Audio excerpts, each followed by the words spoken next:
And if you're into 35 G's, let's just say you do get, let's just say your plans were to rent it, and you're only going to make, let's just say $250 on the backside, and you're into 35 G's. Let's divide that by $250. That's 140 months, guys. Divide that by 12. That's 11 years, 11.5 before you're going to be even. Okay, let's back up. Same example. Let's just say that you decide, well, I'm going to wrap it. I'm going to do what we call a subject to wrap. I'm going to take a subject to, I'm going to wrap it. But I got to pay his due 10, got to reinstate 10. I got to, I got to rehab 10. That's 30, and then the rest of the cost. Think about this. I said this last time, and so I always say this when I'm talking about subject to. What if you decide you're going to wrap, and the down payment in the area, the average down payment in the area is only $15,000? If the average is only $15,000 and you're into at 35, where are you at now? You're at 20. And if, let's just say you're only going to collect $300 on the backside, so let's do that. 20 divided by 300, that's 66 months. It's like 5 years, guys, before you're going to be whole.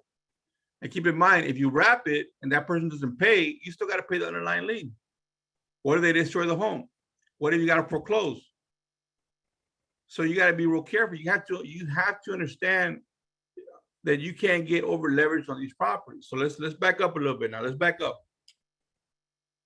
So let's just say we're looking at this. We modify the properties. We know we can get the 10,000 away. We got to put 10 into the property, but this guy wants 10. I say, look, Bob, I'm interested in doing this deal, man,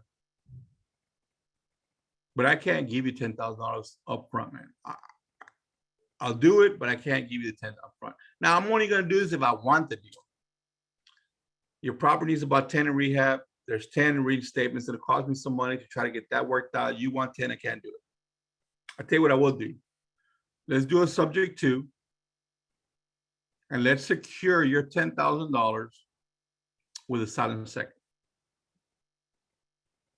What's a silent second? Has anybody ever heard of that? No? Make it very simple. You gonna put them in a second lien position? Well, I mean, if I'm going to create paper, I'd call that, if I'm going to create paper, then I'd call that a second, a regular second. I'm calling this a silent second. So I have created, we call them sub-seconds. I have created sub-seconds, and basically what we're doing is we're tying $10,000 to the property on a second loan, and if I can get away with no interest, I'll do that, and I'll pay him over a period of time. But a silent second is we're not recording anything. So I'm going to take that $10,000. I'm going to say, what payment can I pay this guy, and where I can get this thing paid off, let's just say in 24 months. So in 24 months, let's say I do $10,000 divided by 24 months. So I say, hey, dude, I give $416 for the next 24 months. Now, if the property, think about this, if the property's making, let's just say $300 or $350, then you're using those funds to pay you're using his own property to pretty much pay his due off. If you don't want to cough up that 10 G's, because you may have to put 10 G's to the property. Now let's back up a little bit. What if you decide to wrap the property, the down payments in the area is 15 G's? Did you get your money back? You got your money back, guys. You got your money back. You're making money from the wrap. You're using that money to pay this dude off in 24 months. You're good. How much are you into this deal? How much are you into this deal, guys? Nothing. That's the type of stuff that we do when it comes to credit financing and mixing strategies when you're doing subject twos or when you're creating reverse wholesale transactions. Okay, guys. Last time I talked for a long time. This time I just really wanted to do is give you guys a little bit of juice, and then give you guys the opportunity to ask me questions. If I don't know the answer, I'll tell you I don't know the answer. But if it's something that I do along the lines of the stuff that we do, I pretty much can answer your questions. So that's what I wanted to do today, some Q&A. Give you guys a little bit of information. Anybody have some questions?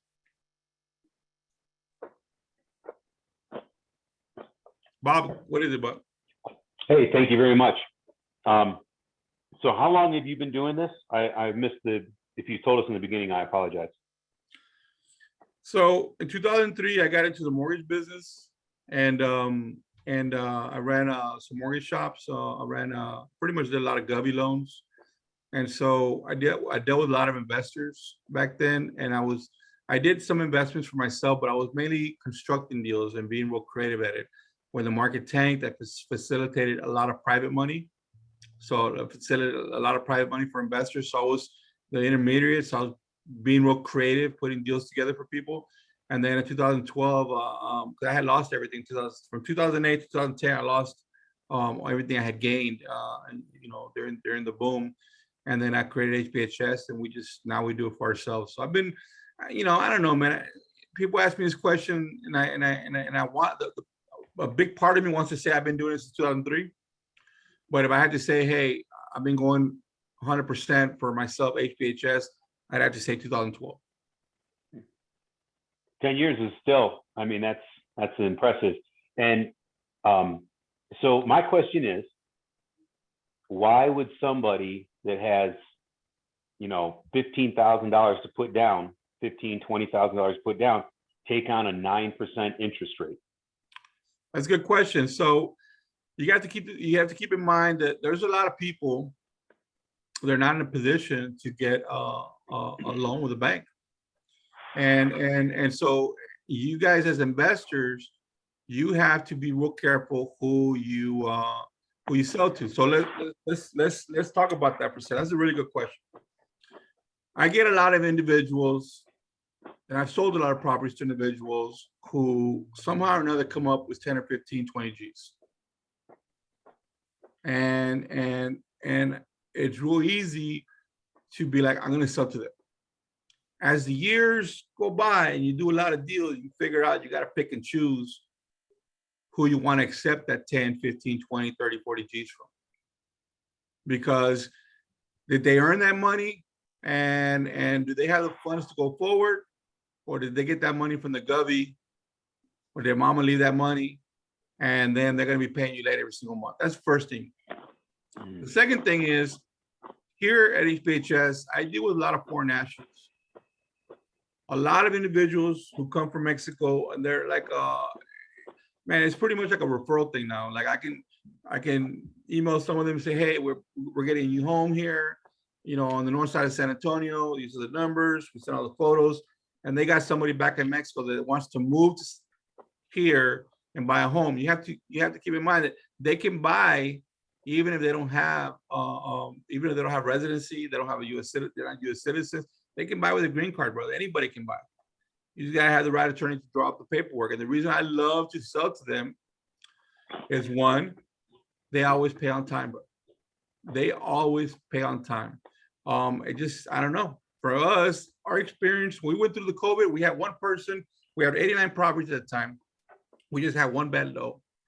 But the majority of our people that are foreign nationals, they always pay on time. Now, what I'm about to say may sound cruel, but I like to be a realist. I like to be realistic, and I don't like to pull punches. And I could say that maybe foreign nationals have a little more respect for their money. Maybe, I don't know. We kind of have it like an entitlement society here in the United States. Maybe that's it. That's why everybody pays late. But I think what it is that where are they gonna go, man, if they don't pay? If they don't pay, and I gotta go legal with them, do they really want to go to court? I mean, I'm just being realistic with you guys. I mean, do I target them because of that? No. We like to sell to foreign nationals because they always pay. That's just the main reason. But they to them, a 9% here is all good, because in Mexico, that shit could be 16, 17, 20%. You see what I'm saying? So, just a little food for thought, brother. And look, there's Americans that'll pay 9% all day long because they can't get a loan. If you wanted to target other people, if you wanted to target Americans, for example, I target individuals who have cash businesses, like people that work, they have their own businesses, like accountants, like repo man, you know, people that have their own mechanic shop, you know, people like that that have been in business for a while. A lot of these individuals are writing a lot of stuff off. They can't go get a loan, but they have money to pay every single month. So just FYI, man, be real careful who you own or finance or even rent to. So did I answer your question, Bob? Yes, thank you very much. Yes, sir. Anybody else? Yeah, I got a question. Who's this? This is Wayne. Wayne, what's up, Wayne? How you doing? I'm good. How you doing, man? I'm good, brother. Tell me what's on your mind, buddy. When you go to subject 2 and all the paperwork is going through the financial institution, how much of the due on sale clause, like percentage wise, how much do you come across that? So first, whenever I'm looking at a subject to, I want to, like, for example, we're doing one right now. Give me a second. Ariel. Hold on, guys. Okay. Ariel, I want to ask you a question. I'm live. Okay, come here. Guys, we're going to show you a little treat here. This is Ariel, one of my top guys here. So we're doing a deal right now in Seguin, right? Yes, sir. Okay, what did I ask you for? What did I ask you to get? Reinstatement, mortgage statements, and remaining balance of Remaining balance. And what did you get from me? everything that you needed. How far behind is she? So she's a year behind. Her payment's around $1,200 per month. So give or take, she's probably behind in total around $15,000. Okay. She has a remaining balance of around $170. For the new home, right? For a new home built in 2017, it is a FHA loan, 30-year note, with 3.875 interest rate. And we're good? And it seems like it's a pretty good deal so far. Okay, man. Okay, get the photos. We're gonna write it up. Guys, remember I just told you about that one? I brought him over here. He was not in my office. Guys, I don't need to validate, but I like you guys to see. When I'm teaching, I like people to see real action, right? So it's one of my young guys here, man. We're gonna take down this subject to. I already know I want it. It sits on a half acre. The property was built 2017. I love new homes. I'd rather have a new home. I'm getting an echo, guys. But I'd rather have a new home. One day out the gate, let's just say they got the loan yesterday. I love that home, no equity. And we can talk about that another time. Why? I don't care about equity. What I care about is the home new. Do I got to rehab it? What's my cost into it? So for example, this particular property, what I asked for is the documents. I want to see what type of loan it is. I want to see it's an FHA. Now that doesn't mean I'm going to call the lender. I'm not going to call the lender. I don't have to call the lender. All I need from the lender is the reinstatement. If the reinstatement is $15,000, then what I want to do is I'm going to get a POA from the lady, and I'm going to get that deal. I'm going to get it to the resolution department, and I'm going to try to negotiate a modification. If I can modify that 15 G's, then I'm going to take that property subject to the existing financing. And because I want to hold that property long term, I'm going to have her push that deal into a trust. She's going to make me the trustee, and she's going to assign the beneficiary rights to the trust to my LLC. So now my LLC owns the trust that owns the property. And I'm the trustee that gets to make decisions. The reason I put it into a trust, and keep in mind, guys, a lot of people argue about this. Some big time gurus that argue about trust, LLC. Let me break this down to you. I say it all the time. I talk about this.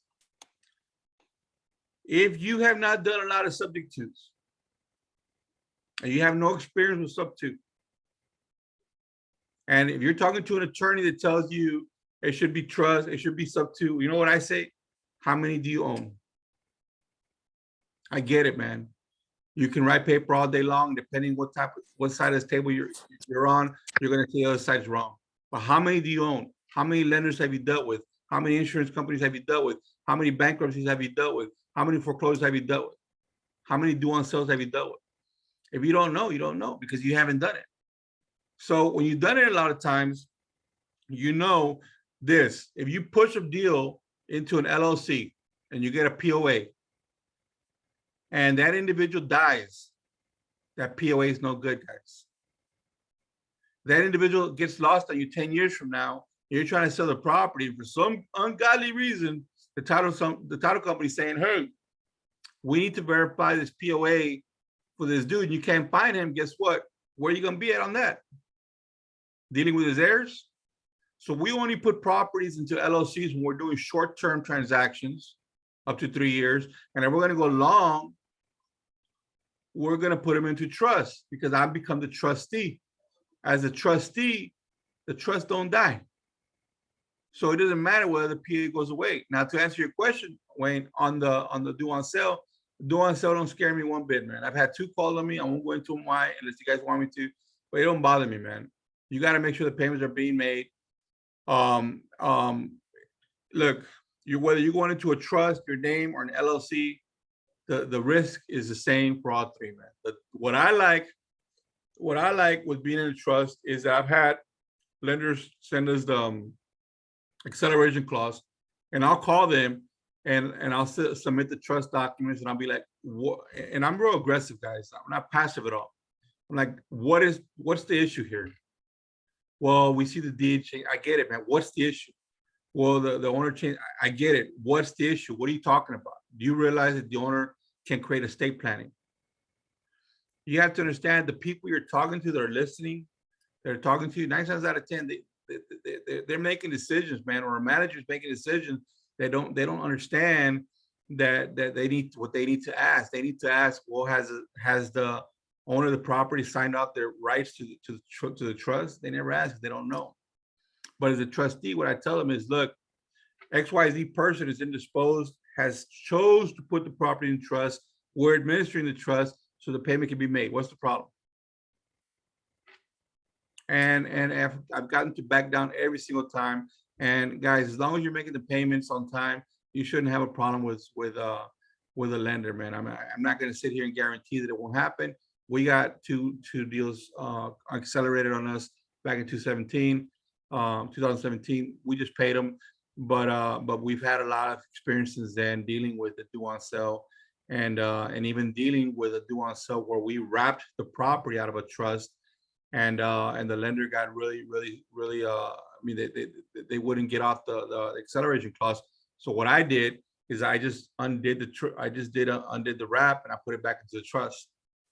And then I had my attorney contact them and explain to me why they were going to foreclose on the trust that's actually made for the original owner. Remember, we don't tell them that they signed over the beneficiary rights, so that's none of their business.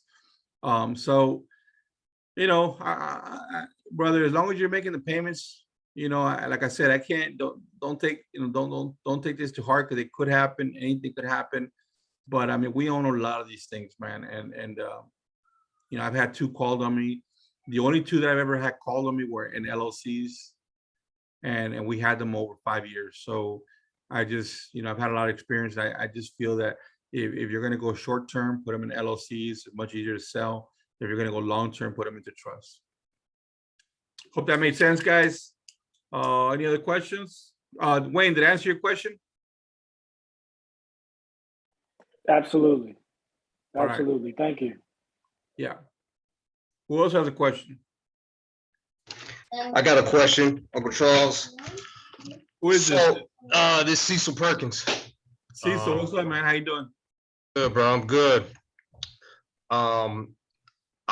My situation right now is I'm trying to get into multifamily. I want a house hack, and I'm thinking about taking a lot of equity out of my current household, just to get in the property quicker. But I'm thinking, should I, instead of go the conventional route, maybe just look for a sub 2 and hope I find something that way, or do the cash out refi? So look, I mean, money in hand is always going to be better than money tied up, right? We all know this, you know. I mean, one of the biggest players in the business talks about this all the time. Can anybody guess who that is? Who says that all the time? Uncle Grant, right? Uncle G. Okay. Cash is king, man. But here's the thing, man. Brother, you can pick up, if you want to target multifamily, because we do that here. If you want to test this out, get a temporary account with Reonomy. A what? Get a temporary account with Reonomy. Okay. Reonomy is multifamily apartment complexes, and pull up all the complexes and if you want to go to your city or the whole state, anything from 10 to 80 units. Skip trace that thing. And if you don't have someone that can skip trace LLCs, hit me up. I got somebody that can skip trace LLCs pretty good. And start hitting them up. We have various 3-plexes, 4-plexes, 10-plexes, a few 18-plexes, 16, 18-plexes, all subject to, man. All subject to. All we did was find individuals who were in a bad spot. People, just because people own multiplexes or apartment complexes or commercial doesn't mean they don't have the same problems as we do. Everybody has the same problems. And you can find individuals who are either behind on taxes, going through divorces, going through dismissed bankruptcies. You can find these individuals who are willing to give up these properties. Like, for example, we got a real nice one last year. It's making us really good money, man. Just in the gate, we had 75,000 equity. The guy, his wife moved to Arizona. The guy got hooked on drugs. She wouldn't take him back. She didn't want anything to do with the complex. And he just gave it up, man. He just gave it up with tenants and all. We took it over subject to. And out the gate, 75 G's in equity, bro. That's probably one of our best 4-plexes we've ever done. So should you pull money out? I think you should. You should have cash in hand. But I think that you could do a lot more finding individuals that are willing to give up properties to you subject to. Now, for example, you don't have to always do subject to. For example, and let me back up. You can only do subject to if they have a loan on. Last week we closed on a deal on Corpus Christi, is another 4-plex, and that lady didn't have a loan. She was free and clear. Now her property is probably worth about $200,000, but I said, I'll give you $225,000, $25,000 more than what you want. But this is what I need. I need 120 months to pay you. Okay, I need 120 months to pay you. I amortized at 180 months, 15-year amortization. That gave me enough money to pay her down quickly. And I gave myself 10 years for the property to appreciate. What I did is I took an average, excluding the COVID year, of what that property was appreciating. Now, it's not in the best area in Corpus Christi, so it's appreciating very little. But in 10 years, that thing will double in appreciation. And because I'm negotiating payment, I never negotiate rate. I never talk about rate. All my payments to her are hitting the principal. Buddy. So I already know that in 120 months, this thing's going to be, I would have made a huge dent in it. I would have cash flowed these 10 years, right? And in 10 years, I already know either I'm going to sell that thing to someone else, or I'm just going to do a refi on it and pull out, pay the balloon off and cash flow some money. Most likely I'll have 40, 50% equity in the deal. So you don't always have to put money into a deal, bro. You know how much money I have in that deal? 0. We don't have nothing in that deal. I just gave her what she wanted. I gave her $25,000 above what she asked for, $25,000 above what the property's worth. Nobody would do it. And what she wanted, that sounded a lot better to her. But to me, the 25 G's, I didn't care about that because I got the term that I wanted. If I can get the term that I want, you can do almost any deal. Let's just say she would have said, Charles, I need an interest rate. Well, first of all, she would have said that to me. I would have been dumbfounded. I would have been, I don't understand. What do you mean? Well, I need an interest rate. I don't understand. I mean, I'm not asking you for a loan. I mean, are you going to give me money? Because that's not what I'm giving you what you want. And I'm asking you to do the deal this deal together so you can get what you want, I can get what I want. You see, guys, that's how you get out of paying interest. How did I get out of paying a down payment? Well, this is what I say. Now, this doesn't always work. Okay, see, so if I get it, man, you want 20,000, I understand, but I'm not gonna live in the property. I'm not asking for that kind of help, bro. I'm not gonna move it. I'm an investor. You're an investor pretty much because you're trying to do an investment type deal. I'm trying to give you what you want. I'm giving you more than what you want. But if I give you 20 right now, you gotta give me credit. And if we're doing this deal at 225, you're gonna do another 205. That means you gave me credit. And I can't do this deal because I need that 20 to put into this property. And this property where you're not putting 20, I want to put money into your property. So why don't you keep the 20 so we can do a full note at 225, right? So you're not giving me credit for nothing. And I'm still going to put the 20 into your property. You see? And most people are like, huh, that makes sense. Why? Because most people are greedy. They don't want to give me credit. They want to keep the whole thing. So to answer your question, man, when I'm talking, I'm always throwing nuggets. Hopefully that stuff helps you guys. But to answer your question, man, yes, I would pull some money out. Money in hand is always going to be better than money locked up.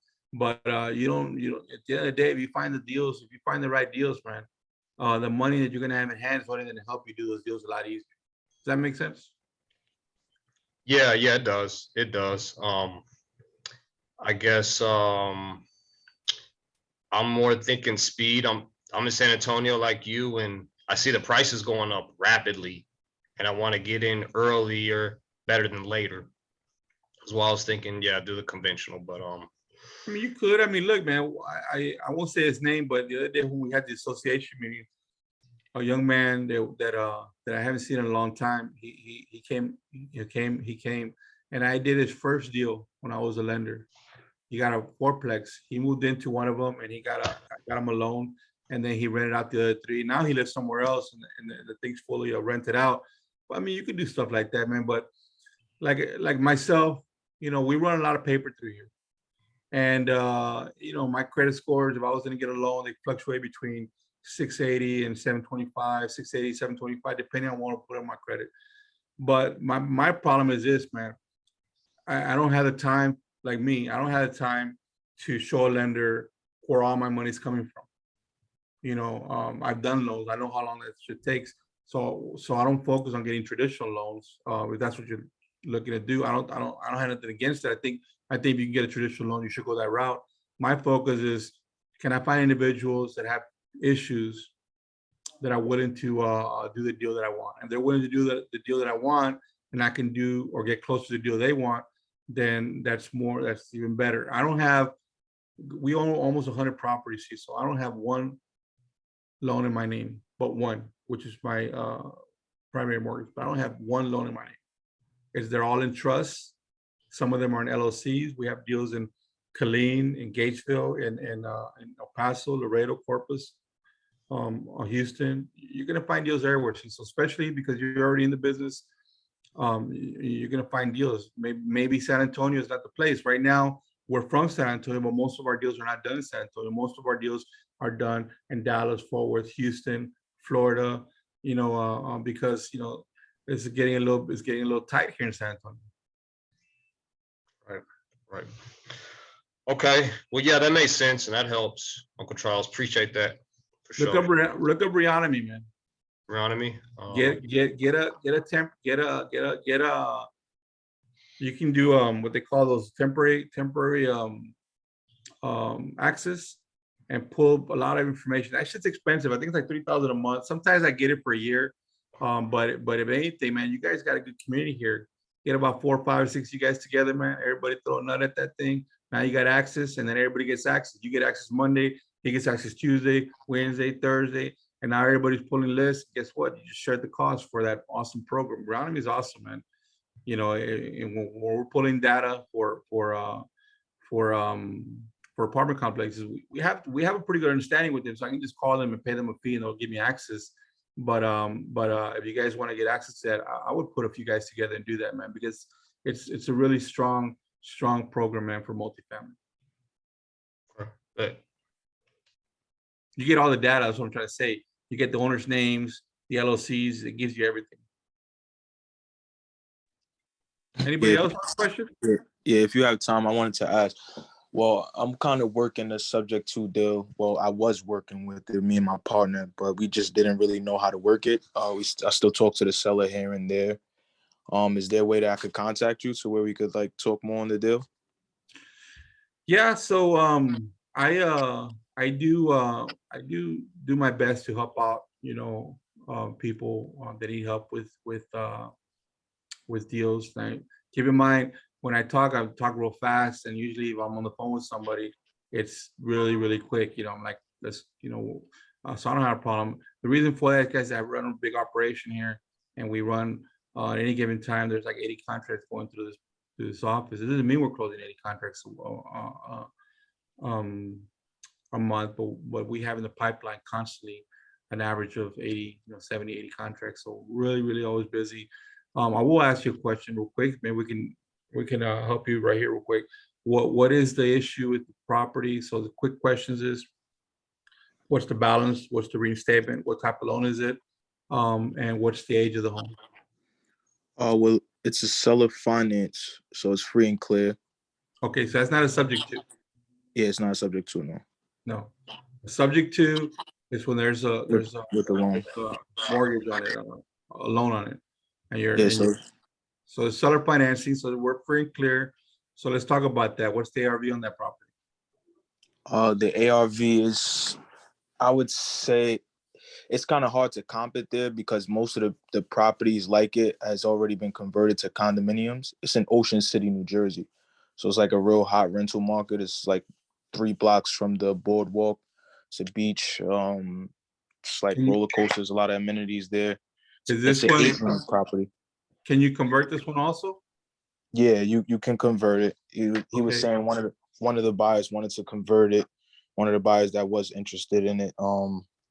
It's 8 units. I say if you convert it, you could get 2, maybe 3 condos out of it, and then the condos in the area are going for $1 to $2 million. He wants Okay. 1.6 for the property.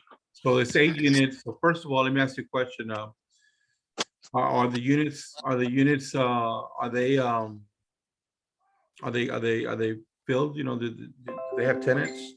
I actually went to the property. There's 3 of the units that are vacant, so that's 5 of them occupied, and he's having payment issues with the property. I see. Now let me ask you another question. Now, is he running these 8 units like an eightplex, or is he running them individually? He's running it like a eightplex. Yes. Cool. So, comping out a multi-unit property is a little bit different than comping out a single family 1 to 4. I'd be interested in talking to you offline if you're interested. Yes. I need a lot more data from you. That it takes too much time to just do it here, but I need a little more data. So my email is charles@hbhs.com. HBHS. So you can send me an email, send me your number, and I'll schedule a time to just go over it. I'll do my best to help you. I know I don't do deals in New Jersey, Okay. but I have a few friends of mine that deal in that area. Maybe I can push you that way, and you can hook up with somebody that can help you. But I'll definitely point you in the right direction on how to come up with some numbers for that. Okay, cool. And just to confirm, it was charles@hbhs.com, right? Yeah, Hotel Bravo, Hotel Sierra.com. Got it. Got it. Perfect. Thank you so much. Yeah, guys, when you're doing creative financing, a lot of people sometimes ask me, how do you finance this? You don't. You have to create them. You have to identify them. So when my guys are in here calling lists, or they're calling SMS responses or PPC, they're looking for wholesale deals or hotel deals. But at the same time, they're identifying possible subject twos or possible creative finance deals. And for me, a creative finance deal is a deal that you put together that nobody wants to fund or nobody wants to buy. And what does that mean? I'll give you an example. Let's say you have a deal where the ARV is 300,000 and the person wants 270. Who's gonna pay for the selling costs? Who's gonna pay for even if the property's in great condition, who's gonna pay for the light rehab? So what do you do with that? If the deal's functional and it can make money now, in other words, you can rent it out, Airbnb it or whatever, then you can create a deal around that, guys, and make good money as long as you get the term that you want. That's a whole other subject, but what I'm trying to tell you is that you just don't find creative finance deals. You have to identify them and then start putting them together. Any other questions, anybody? I got one last question. Sure. So, I'm knocking on pre-foreclosures right now, and I know it's a real sensitive situation for them, and they're overwhelmed. They're in a messed up mind state. What are you guys saying, if you have ever said it, when knocking on the pre-foreclosures, when auctions maybe 2 weeks away? So, man, that's a really good question, man. So Mike and we used to knock on doors a lot. I haven't knocked on doors in fucking years, man. Excuse my language, guys. But we used to knock on doors all the time, you know, and that was like a weekly ritual. 3 to 4 times a week, we'd be out there. And it's like this, guys. And I come from that foreclosure era where everybody was getting foreclosed and there was a lot of modifications going on. I come from that. And 9 times out of 10, somebody was either telling me, I already took care of it. Or they were telling me, I'm doing a modification. So here we go. I'm going to give you the skit. Ready? I haven't used this skit in a long time, but here it is. So, hello, may I speak to Cecil? You say hi. Hey, Cecil, my name is Charles Hernandez. I'm with Home Buying Home Selling Solutions. Now think about that. What did I just say? That's our company name. Home Buying Home Selling Solutions. He already knows that I buy and I sell, and I provide solutions. That's why I named the company Home Buying Home Selling Solutions. So let me do it again.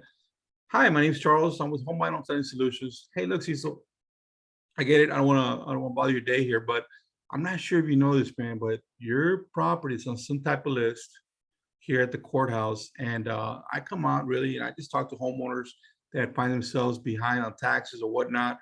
And man, I'm always trying to fight with the lenders and the county, you know, they're always trying to foreclose on people. I'm not sure if you're in that situation, but the reason I came out to talk to you is because I'm actually interested in properties in the area, and I like to come out to talk to people before these lenders get so aggressive with homeowners. So what I did there is I painted the bad guys. The bad guys is the county and the lenders. I didn't really tell them that I knew he was in foreclosure. I kind of just said, hey, look, I just want to help, right? Now, most of the time they'd say, I already took care of it. And then I'd say, man, that's great, man. That's awesome. Did you talk to the resolution department at the bank? Oh, the only reason I'm asking, buddy, is because a lot of times people tell me this, man, they still get drama with the lender. Some people get foreclosed, man. Did you get into a modification or something? Yeah, I'm modifying. That's awesome, man. Did the lender issue a letter of rescission to you? And then they say, well, what's that? Yeah. Well, you didn't give it to you?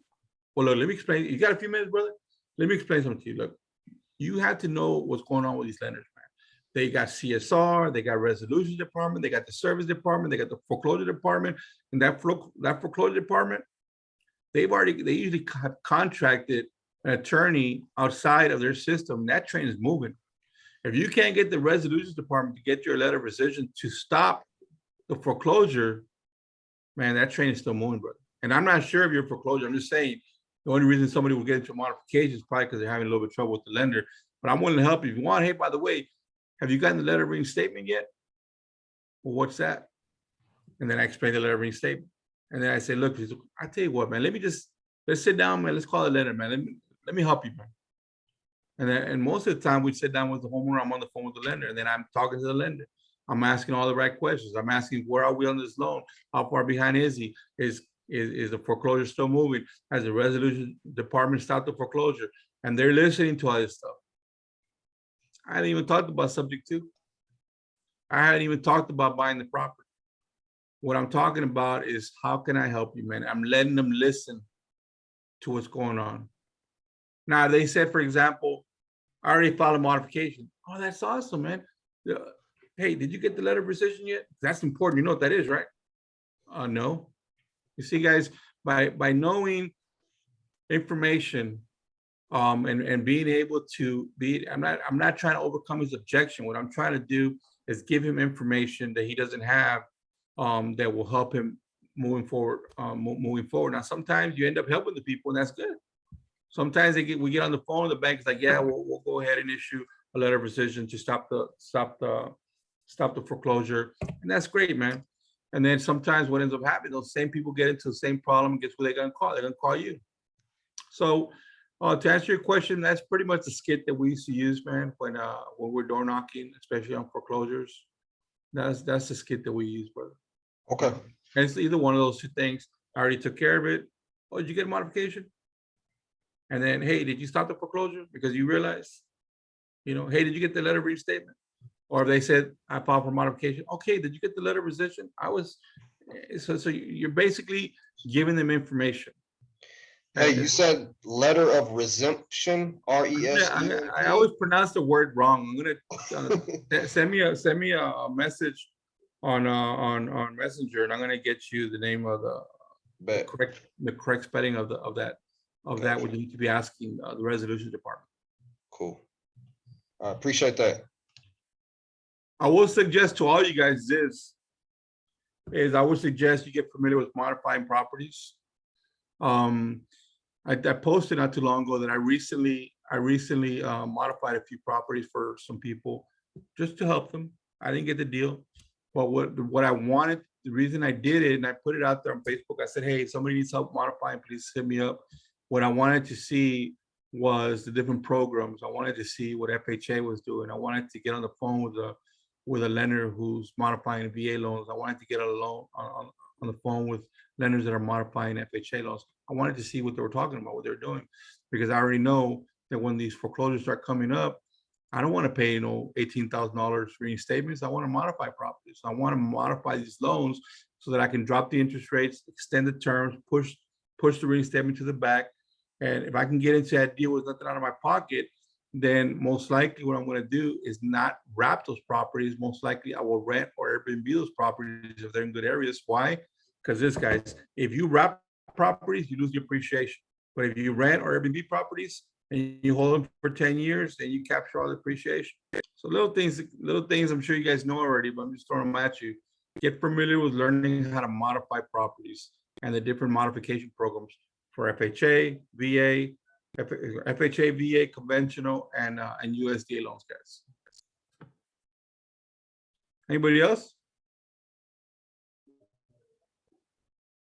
No?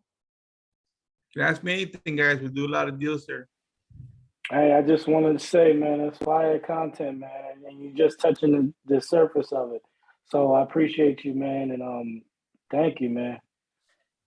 I appreciate you guys. Hey, guys, with Anthony's permission and stuff, I in no way ever trying to sell anybody in our stuff that we do. But if you guys are interested in anything that we're talking about, we have this private group called Alliance.